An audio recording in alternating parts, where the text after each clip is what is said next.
Bienvenue dans Une page à la fois, le podcast des auteurs soucieux de construire une pratique durable et qui leur ressemble. Vous faites maintenant partie d'un petit groupe d'auteurs qui essaient de transformer la vie de leurs lecteurs à travers des livres pensés pour donner une expérience mémorable aux lecteurs et les submerger d'émotions.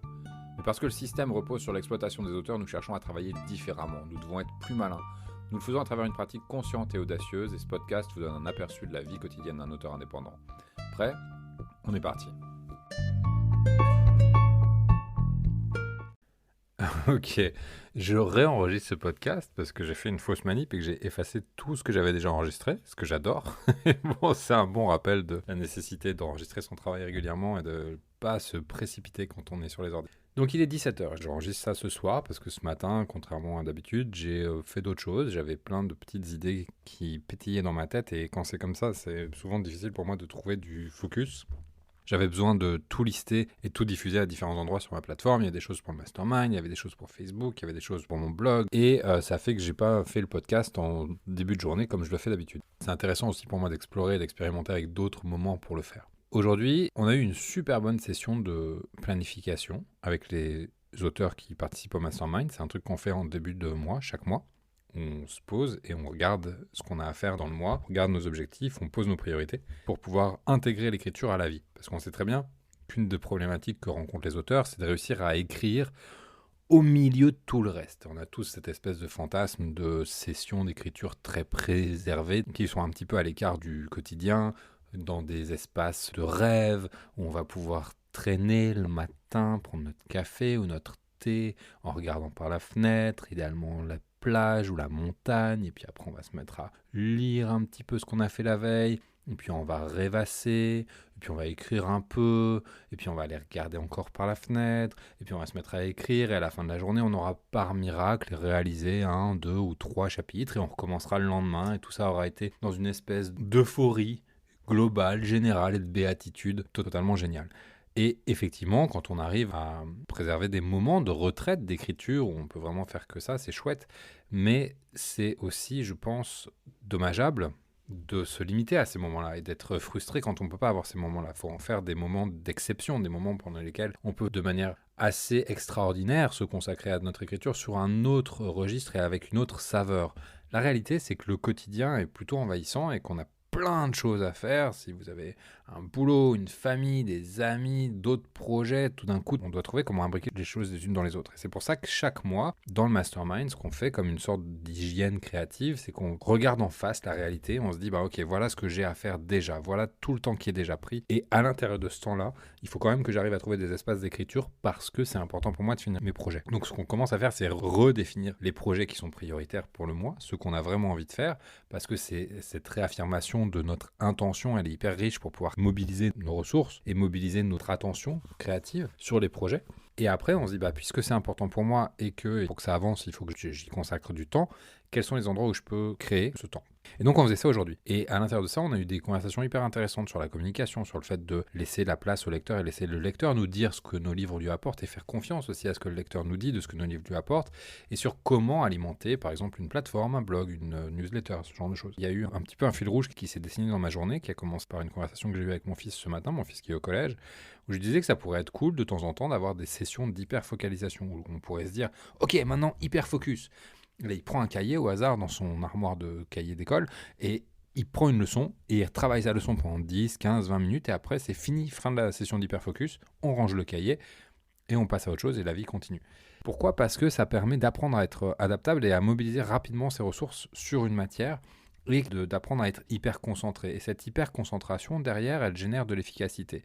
Et dans une vie dans laquelle on a plein de choses à faire et en plus on veut écrire des bouquins, on n'a pas vraiment le luxe de prendre le temps d'étaler l'écriture sur des longues années, sur des longs mois. Déjà, je ne suis pas sûr que ce soit souhaitable dans n'importe quel contexte, et c'est même pas une question de souhaitable ou pas, c'est que c'est même pas probable de réussir à faire ça dans une vie contemporaine, à cause de toutes les stimulations qui nous entourent. Et donc ces sessions d'hyperfocus, on peut tout à fait les appliquer à l'écriture, et en utilisant une application, on a cherché avec les auteurs du Mastermind, on a trouvé des applications de réveil aléatoire, où on va donner une plage de temps à l'intérieur de laquelle on est disponible pour pouvoir avoir ces sessions et de manière aléatoire, le réveil va se déclencher pendant ces plages de temps. L'idée, c'est que quand le réveil se déclenche, boum, on se met sur le projet, on écrit, on a un minuteur qui est là et à la fin, quand le minuteur s'arrête, on arrête le projet. Cadrer comme ça l'écriture, ça permet de concentrer très vite notre attention sur le fait de faire progresser le projet.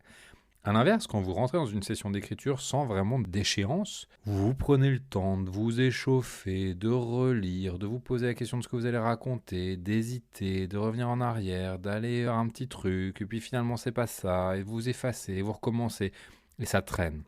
Ou inversement, vous rentrez dans l'écriture, mais vous prenez le temps de détailler, d'écrire tous les décors, tous les personnages, les actions, dans un nombre de détails qui finalement vous distrait de l'essentiel de la scène.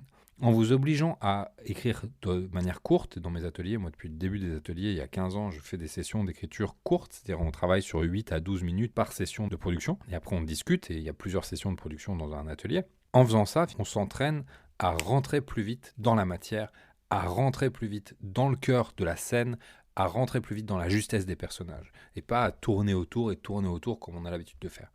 C'est super important de faire ça parce que ce qui nous plaît dans l'écriture, c'est pas juste l'acte d'écrire, c'est aussi le fait de finir nos livres. Et pour finir nos livres, il faut qu'on apprenne à être efficace et à être productif. Je me suis interdit d'utiliser ce mot pendant plusieurs années là autour de l'écriture pour des raisons complètement abstraites et absurdes. En fait, on a vachement besoin de ça. Nous, ce qu'on veut, c'est écrire des livres, c'est finir des livres, c'est que nos lecteurs puissent les lire. Et pour ça, il faut qu'on soit productif. Être productif, c'est simplement être capable de créer de la matière de manière régulière, de manière satisfaisante et idéalement sans y passer nos vies entières.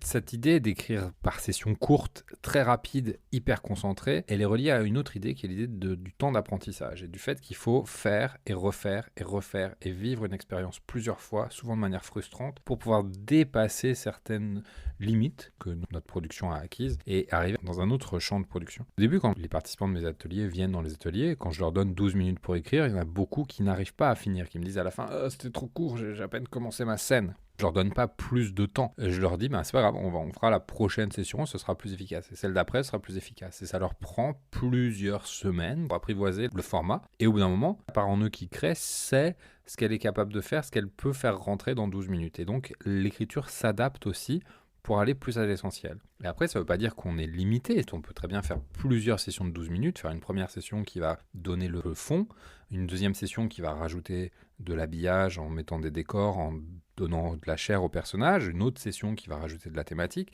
Et on peut comme ça, petit à petit, progressivement faire évoluer la scène. Sauf qu'on va partir d'un noyau qui sera d'autant plus solide qu'il aura été ciselé par le peu de temps dont on aura disposé et par une attention qui aura été hyper concentrée sur l'objectif, à savoir produire une matière intéressante. Et ça ouvre plein de perspectives après pour nous, c'est-à-dire que soit on va utiliser cette nouvelle efficacité pour écrire plus de livres et pour sortir plus de livres et pour offrir plus de livres à nos lecteurs, qui seront ravis de les lire, soit on va utiliser cette efficacité pour pouvoir consacrer plus de ressources à chaque scène. Si je peux écrire la même scène et l'enrichir en 3 fois 12 minutes plutôt que de l'écrire en 1 heure, je vais pouvoir aller plus loin, je vais pouvoir réfléchir davantage, je vais pouvoir mûrir ma compréhension de la scène entre chaque session d'écriture, et à la fin j'aurai un travail de meilleure qualité, parce qu'il n'y a pas de corrélation entre le temps et la difficulté que ça prend de faire quelque chose et la qualité de ce qui ressort. Souvent, on va avoir l'impression que parce qu'on a passé un quart d'heure à faire une scène, elle va être meilleure que si on y avait passé 2 minutes. Mais c'est souvent très faux en réalité.